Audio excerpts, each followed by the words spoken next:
apóstata. Nuestra hermana María los tiene a cargo en este espacio con el tema las características de la iglesia apóstata. Buenos días, amados hermanos, que Dios les bendiga. Es un gusto estar con ustedes por acá compartiendo este tema que se me asignó. Y como en todas las cosas, siempre le pedimos a Dios que su intervención divina sea sobre nuestras vidas. Así es que le invito a que cierre por un momento sus ojos para que lo que Dios va a hablar por medio de este capítulo sea algo que se atesore en nuestros corazones. Amén. Amado Dios, te damos gracias en este tiempo. Señor, queremos estar atentos con nuestros oídos, con nuestros ojos espirituales, nuestra mente, Señor, nuestro corazón, todo nuestro ser, Dios, a lo que tú quieres hablarnos a cada uno de nosotros. Necesitamos, Señor, estar atentos, apercibidos, preparados para que todo lo que está por venir, Señor, sea algo que nos muestre las conductas y la forma en que debemos proceder, Señor. Ayúdanos, Dios, a mantenernos firmes en todo momento, Señor, porque sabemos que solo los que perseveren hasta el final, esos serán salvos. Te damos gracias, Dios, y oramos en el precioso nombre de Jesús. Amén. La semana pasada el hermano Isaac Villarreal desarrolló un estudio sobre el capítulo 16, en el cual habló sobre el derramamiento de las 7 copas que contienen la ira de Dios, las cuales serán esparcidas sobre la tierra como severos juicios que tendrá que sufrir la humanidad en el tiempo de la gran tribulación. Me corresponde esta mañana analizar con ustedes el capítulo 17, que consta de 18 versículos y tiene como tema central un poderoso sistema de orden religioso, falso, corrupto y lleno de idolatría, que ha estado operando desde que nació la primera iglesia, pero que alcanzará un mayor protagonismo durante los postreros tiempos. Por eso la Biblia nos advierte que antes de la venida del Señor, primero vendrá la apostasía y luego aparecerá el anticristo. Así es, ¿verdad? Así lo dice la palabra. ¿Y qué significa apostasía? Desde el punto de vista bíblico, apostasía es apartarse de las verdades absolutas de la palabra de Dios. Es darle la espalda a la fe cristiana y mezclar la verdad con la mentira. Por eso podemos decir que un apóstata es quien ha oído la verdadera fe, las verdades que dice la palabra de Dios, que ha reconocido intelectualmente que Cristo es el Señor y que incluso ha profesado el cristianismo, pero en determinado momento de su vida se enfría espiritualmente, se rebela contra Dios, rechaza vivir una vida de acuerdo a lo que dice la Biblia y además de eso, también esta persona se abandona en todo lo que es mundano y lo carnal. Por eso en esta mañana este IBET va a tratar de las características de la iglesia apóstata, basados en lo que dice el capítulo 17 de Apocalipsis. Pero antes de entrar en el tema, quiero compartirles un dato muy interesante que nos ayuda a comprender mejor algunos términos que aparecen en el texto. Cuando se habla de una mujer en profecía, se refiere a la iglesia santa, la iglesia del Señor. Pero cuando es sobre una ramera o una prostituta, se asocia con la iglesia falsa, corrupta, que es la iglesia apóstata. El versículo 1 y 2 yo voy a estar leyendo porque el estudio es un poco largo y entonces necesito aprovechar el tiempo al máximo. Y vamos a estar leyendo alguna cantidad de versículos y su explicación. Versículo 1 dice: Uno de los 7 ángeles que derramaron las 7 copas se acercó y me dijo: ven conmigo y te mostraré la sentencia que recibirá la gran prostituta que gobierna sobre muchas aguas. Los reyes del mundo cometieron adulterio con ella, y los que pertenecen a este mundo se emborracharon con el vino de su inmoralidad. Se presume que el 7º ángel es a quien le va a corresponder explicar la sentencia que pesará sobre la gran prostituta, pero esto es una hipótesis. Aquí el término de gran prostituta se asocia con la ciudad de Babilonia para describir un sistema lleno de inmoralidad, de corrupción y de idolatría. Pero también simboliza a la sociedad secularizada, corrupta, que se rebela contra Dios. Por esa razón dice que gobernará sobre las muchas aguas. Eso agrupa una multitud de personas que serán influenciadas por la iglesia apóstata. La expresión los reyes del mundo cometieron adulterio con ella nos dice que gobernantes y poderosos de diversas naciones se dejarán seducir y se someterán bajo la influencia de esta corriente religiosa, por lo que serán corrompidos moral y espiritualmente. Y ese poder de seducción será tal que luego atraerá al resto de la humanidad para unirse todos en pecado contra Dios. Es más o menos algo similar lo que sucede cuando una persona se emborracha. El licor controla al ebrio. La iglesia apóstata controlará por completo a la humanidad en los postreros tiempos. Cabe agregar que cuando se menciona en la Biblia el término prostitución o adulterio, también tiene un vínculo con lo que es la infidelidad y la desobediencia del pueblo de Dios. Y así lo dice Jeremías 3, 8, 9, y leo para ustedes en la Nueva Versión Internacional. Y vio también que yo repudié a la rebelde Israel y que me divorcié de ella precisamente por el adulterio cometido. Pero Judá, la infiel hermana de Israel, no tuvo temor, sino que también ella fue y se dedicó a la prostitución. Y lo hizo con tanta facilidad que profanó el país. Me fue infiel adorando a las piedras y a los árboles. Sigue el versículo 3 y nos dice que entonces el ángel me llevó en el espíritu al desierto. Allí vi a una mujer sentada sobre una bestia de color escarlata que tenía 7 cabezas y 10 cuernos, y estaba llena de blasfemias escritas contra Dios. La mujer estaba vestida de púrpura y escarlata y llevaba puestas hermosas joyas, piedras preciosas y perlas. En la mano tenía una copa de oro llena de obscenidades y de las inmundicias de su inmoralidad. En Apocalipsis, estar en el espíritu se refiere a entrar en un estado de éxtasis. Y así es como Juan es llevado a un lugar apartado, que es el desierto, para ver la visión que le iba a mostrar el ángel. Esta bestia de color escarlata, que es color rojo o color grana según la Biblia, es la misma que aparece en el capítulo 13, versículo 1, la bestia del mar, que personifica a el anticristo. Al decir que la ramera está sentada sobre la bestia, señala la relación que tendrá con el anticristo. Algunos dicen que esta asociación nos hace ver que tanto el poder político que estará en manos del anticristo como el poder religioso que estará en la iglesia apóstata estarán estrechamente ligados durante un tiempo de la gran tribulación. Estamos hablando de los primeros 3 años y medio. Así como un jinete controla al animal. El jinete le dice al animal hacia dónde tiene que ir y en qué momento se detiene. Ese será el control que ejerza la iglesia apóstata sobre la humanidad.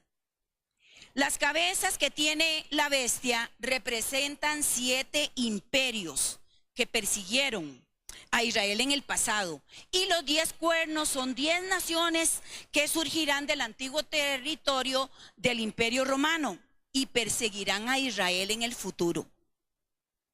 Y estas naciones se opondrán al plan divino y a todo lo puro y santo, que por eso dice que están llenas de blasfemias, escritas contra Dios, expresando de esta manera su odio y repulsión hacia todo lo que el Señor representa.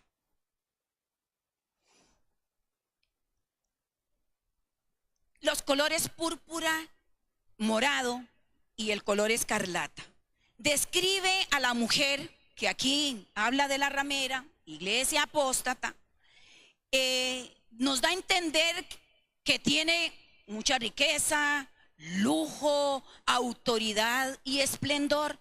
Por eso dice que está ataviada con oro, joyas preciosas y perlas. Es control económico lo que va a estar en sus manos. Y en la antigua Israel, estos colores eran usados por personas que estaban en eminencia y de la nobleza.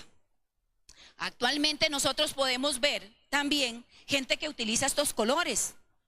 Los papas, los senadores, reyes, gente de la nobleza, cardenales, etc. Quiero resaltar el elemento de la copa que tiene la gran ramera en la mano,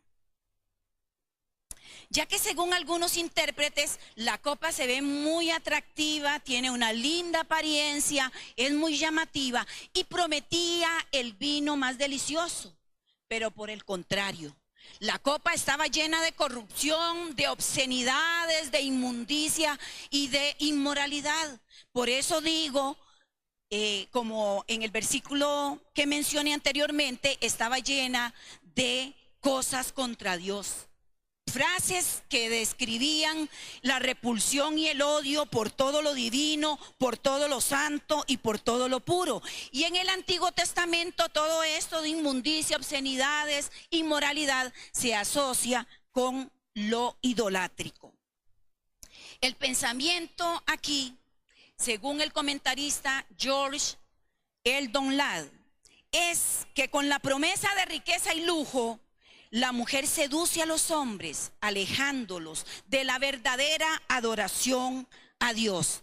Ese es el trabajo que va a realizar la iglesia apóstata, que todos se alejen de la verdadera adoración a Dios. Esta es la iglesia apóstata, que precisamente cautivará mediante engaños y mentiras para ofrecerle a la humanidad una mezcla de religión y de idolatría, de símbolos espirituales y ritos paganos, de una filosofía humana, y ese será el evangelio que compartan, de una relación con el mundo y sus valores, pero totalmente alejado de Dios y de los principios bíblicos. Y ese será, mis amados hermanos, eso será lo que al final de los tiempos va a prevalecer y va a ir aumentando de manera estrepitosa. Pero en este siglo XXI, usted y yo ya estamos viendo señales de apostasía. En el versículo 5 tenía escrito en la frente un nombre misterioso: Babilonia la Grande, madre de todas las prostitutas y obscenidades del mundo. La referencia de tener escrito un nombre en la frente lo habla la Biblia en diferentes pasajes. Los que siguen a la bestia, los redimidos de Dios en la nueva tierra, y una antigua costumbre romana de que las prostitutas tenían por obligación que llevar una venda en la frente donde estuviera anotado el dueño de ella. El nombre misterioso indica que hay un significado oculto, pero aquí se habla de la ciudad capital de donde surgirá el anticristo. Y aunque menciona Babilonia la Grande, no tenemos la identidad con certeza de la ramera ni de dónde surgirá. Por ello, algunos comentaristas bíblicos dicen que será la ciudad de Roma, donde está el Vaticano. Otros dicen que será en Jerusalén, pero son conjeturas. Sin embargo, el nombre de Babilonia se utiliza porque se le considera la cuna de toda la religión falsa, la nación rebelde donde se concentra todos los credos religiosos y prácticas que van en contra de una relación con Dios, sus leyes y sus mandamientos. Y esto se debe a que precisamente el nuevo orden religioso mundial que prevalecerá en los últimos tiempos extenderá su influencia e impondrá su forma de adoración falsa e idólatra, tal como lo hizo el Imperio Romano, el primero de los 4 imperios mundiales profetizados en el libro de Daniel. Y por ser declarada la madre de las rameras, nos dice que tendrá otras iglesias hijas que también enseñarán doctrinas abominables, las cuales serán opuestas a las enseñanzas de Cristo y sus discípulos. Seguidamente veamos algunas de las características de la iglesia apóstata a la luz de estos pasajes. Número 1, materialista. Una señal de la apostasía es el amor al dinero, a la riqueza, a la acumulación de bienes, a todo lo que es lujo, esplendor. Porque precisamente van a poner lo espiritual en otro plano o definitivamente lo van a anular. Y esto es parte, como dije anteriormente, del control económico que va a ejercer la iglesia apóstata sobre el mundo.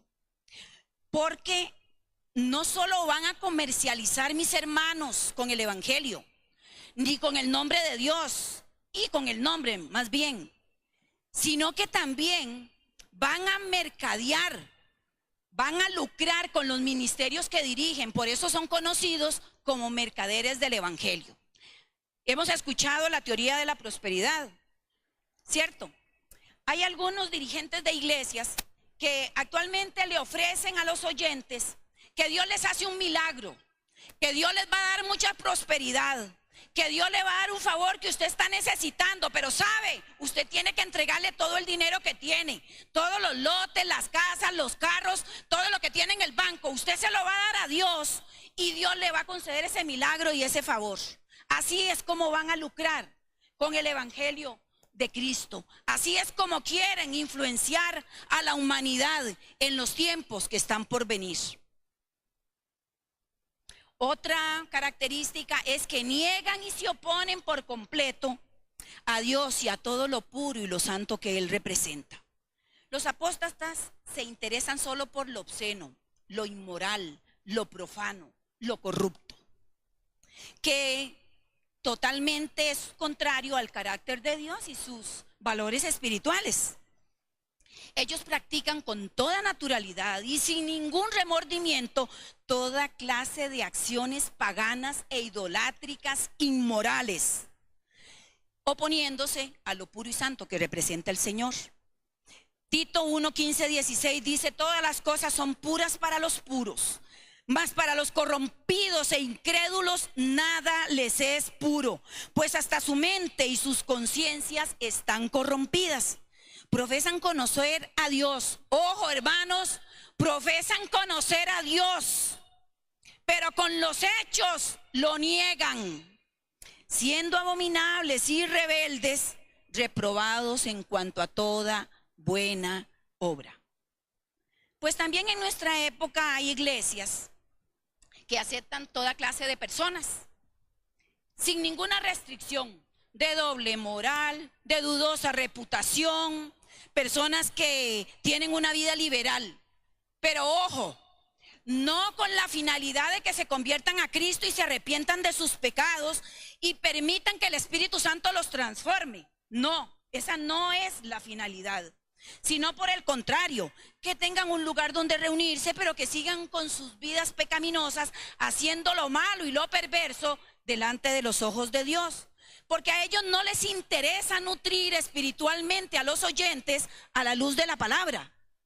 No, ese no es su interés, sino más bien brindarles un mensaje agradable, cómodo, que no me confronte con el pecado, porque ellos tienen un sistema, entre comillas, abierto.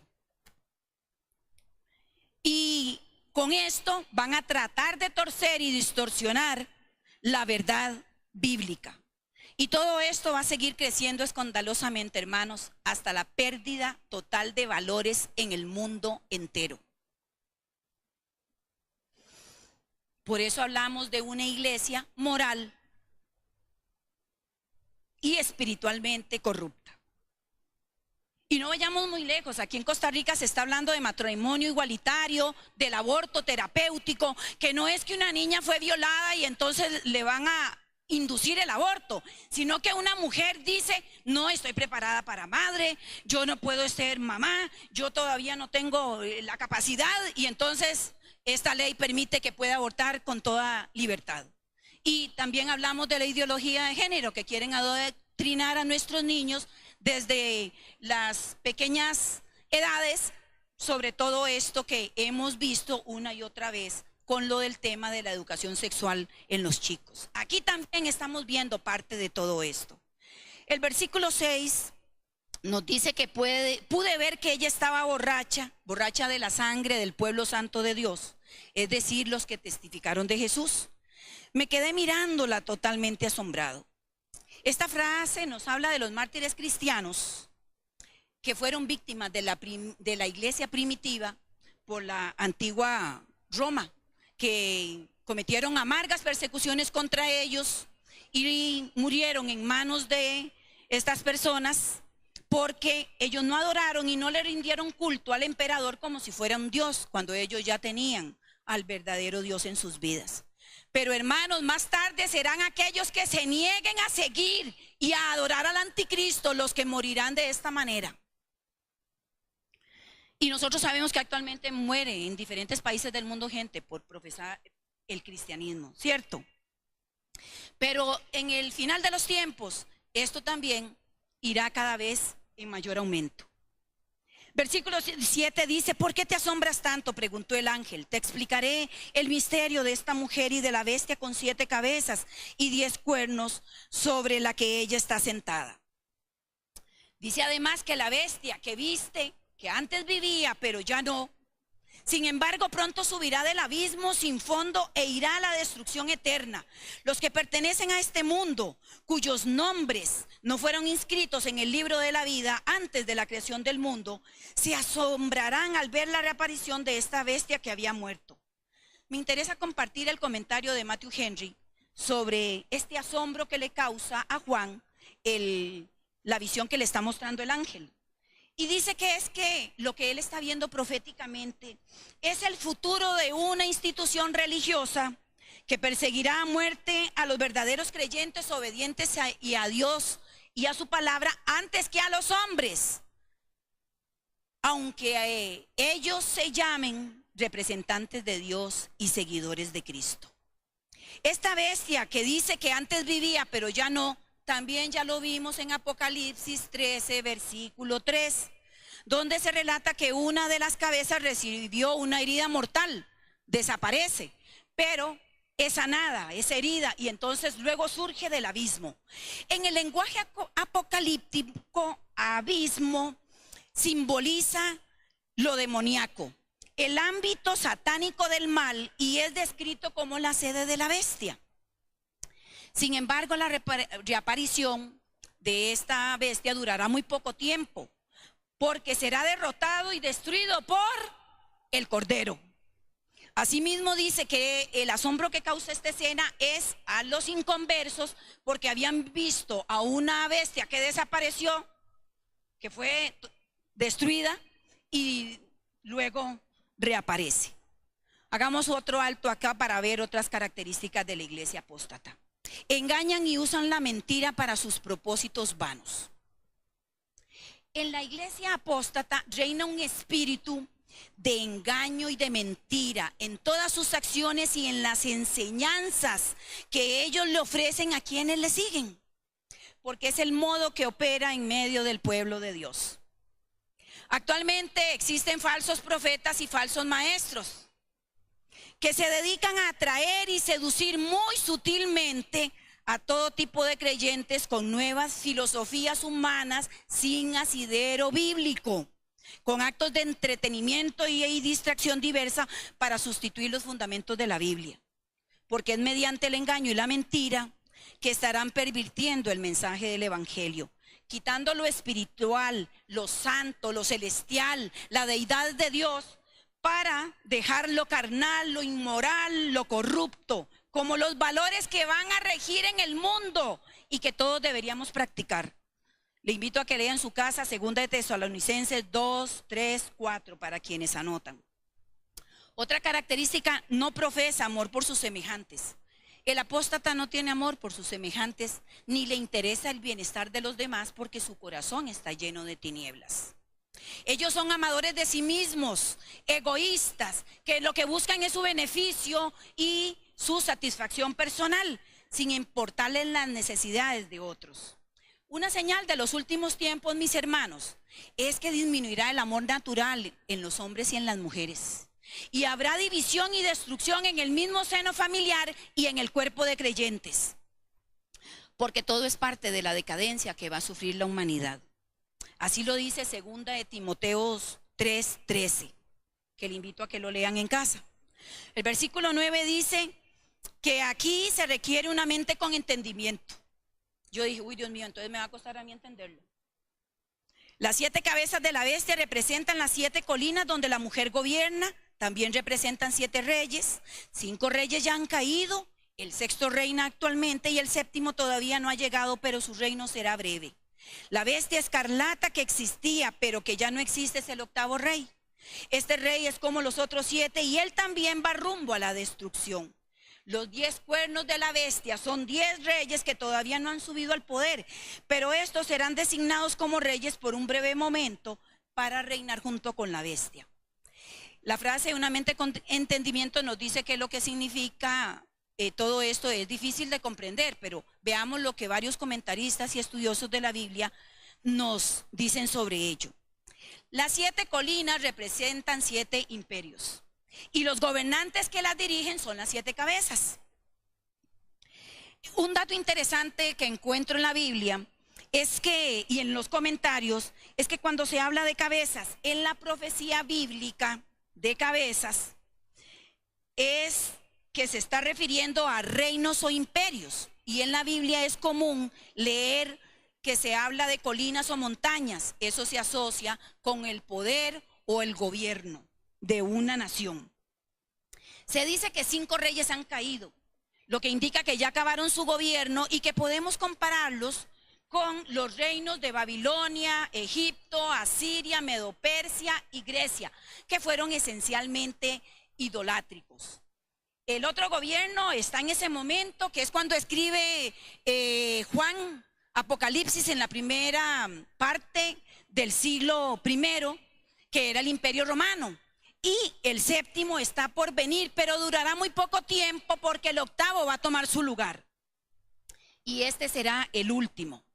El 8º rey es el imperio mundial que será destruido por Jesucristo en su segunda venida. Los 10 cuernos que se mencionan son 10 reyes que aún no han subido al poder, pero será por breve tiempo. En algunas versiones se indica que es una hora. Y serán aliados y de apoyo a la bestia. La idea de 10 reyes está basada en lo que dice Daniel, capítulo 7, de versos 7 a 24, que le indico que lo lea en casa porque le va a ampliar aquí la imagen, donde habla de la 4ª bestia que tiene 10 cuernos, simbolizando 10 reyes, de los cuales emergerá un rey que tiene las condiciones para ser el anticristo. En resumidas cuentas, se describe la forma final del poder gentil en el mundo en alianza con la iglesia apóstata. Versículo 13 dice: los 10 estarán de acuerdo en entregarle a la bestia el poder y la autoridad que tienen. Irán juntos a la guerra contra el Cordero, pero el Cordero los derrotará, porque Él es el Señor de todos los señores y el Rey de todos los reyes. Y los que Él ha llamado y elegido y le son fieles, estarán con Él. Luego el ángel me dijo: las aguas donde la prostituta gobierna representan grandes multitudes de cada nación y lengua. Estos 10 reyes se someterán por completo en obediencia al anticristo y le entregarán todo el poder que se les ha conferido, el poder económico, militar, gubernamental y político. Y se prepararán para ir todos juntos, unidos a la guerra contra el Cordero. Pero ¿quién será el que salga vencedor? El Cordero. Pues Él es el Rey Supremo, Él es el invencible, Él es el Rey de todos los reyes y el Dios de todos los dioses del universo. Pero no vencerá solo, porque con Él estarán los llamados y los escogidos que se mantuvieron con Él fieles hasta el final. Así lo dice Deuteronomio 10:17. Lean en casa. Y el versículo 15 amplió un poco más lo que decía el 1 sobre las muchas aguas. Aquí ya habla de algo a nivel mundial que se extenderá a muchas lenguas, naciones y pueblos. Versículo 16. Tanto la bestia escarlata como sus 10 cuernos odian a la prostituta. Oigan lo que va a pasar. La desnudarán, comerán su carne y quemarán con fuego lo que quede de ella. Pues Dios les ha puesto un plan en la mente. Un plan que llevará a cabo los propósitos de Dios. Ellos estarán de acuerdo en entregarle a la bestia escarlata la autoridad que tienen y así se cumplirán las palabras de Dios. Y efectivamente, aquí se cumple lo que se ha declarado contra la ramera. Y veremos cómo después de todo el poder y la autoridad, el lujo y el esplendor que ella tenía, el anticristo y los gobernantes de las 10 naciones se volverán contra ella y la destruirán por completo hasta quedar en la mismísima ruina. O sea, desaparecerá. Ahora Dios, vemos cómo cumple su propósito y lo que tenía trazado. Cómo se cumplen las promesas del Señor y están escritas en la palabra. Estos 10 reyes se ponen de acuerdo y primero le dan apoyo y ahora van a estar en contra de ella. Hemos visto, hermanos, en este estudio todo lo que habla de la iglesia apóstata. Cómo irá creciendo con dimensiones alarmantes cada día, porque en esta época la estamos viendo ya. Y la iglesia de Cristo, usted y yo necesitamos estar preparados, apercibidos, para no caer en el engaño y en la mentira ante esas filosofías que distorsionan el evangelio. La única verdad que debe prevalecer en su vida y en la mía, mi amada y mi amado, es lo que dice la palabra de Dios. Y por eso es necesario que usted y yo todos los días la escudriñemos, la busquemos, la leamos y la pongamos en práctica en nuestro diario vivir. Usted y yo, mis hermanos, tenemos que estar afirmados en nuestra fe, que nada nos mueva, que nada nos quite de donde Dios nos ha puesto. Pero es necesario mantener los principios y los valores que dictan las Sagradas Escrituras, pues solo los que perseveren hasta el final serán salvos. Ya conocemos todos los acontecimientos que van a acontecer. Y pese a lo oscuro y lo trágico de este panorama, mis hermanos, usted y yo tenemos una gloriosa esperanza. Será la segunda venida de Cristo después de que todo esto pase. Entonces nosotros no debemos temer porque Él está con nosotros. Y es así como cristianos, como pueblo de Dios, como cuerpo de Cristo, que le decimos al Señor que para que Él venga por cada uno de los que serán llevados. Ven, Señor Jesús. Que el nombre de Cristo sea glorificado por y para siempre en medio de cualquier circunstancia. Amén. Y le damos gracias a Dios por su palabra y por todo lo que nos revela. Le invito a que de la misma manera en que iniciamos, cierre sus ojitos y le demos gracias a Dios. Señor, esperamos con ansias tu gloriosa venida, Padre. Te damos gracias porque sabemos que el Cordero saldrá vencedor en medio de todo lo que va a sufrir la humanidad. Y solo los que perseveren hasta el final serán salvos. Señor, que nosotros nos podamos sostener en los principios bíblicos que están escritos. Nada hemos de añadir porque ya todo está dicho. Aquí está tu pueblo, aquí están tus hijos, aquí estamos los que realmente amamos la palabra de Dios, sus principios, sus leyes, sus valores y lo que tú eres y representas en nuestra vida. Y queremos seguirte hasta el fin de los tiempos, Señor. Así lo creemos y lo oramos en el nombre de Jesús. Amén. Muchas gracias.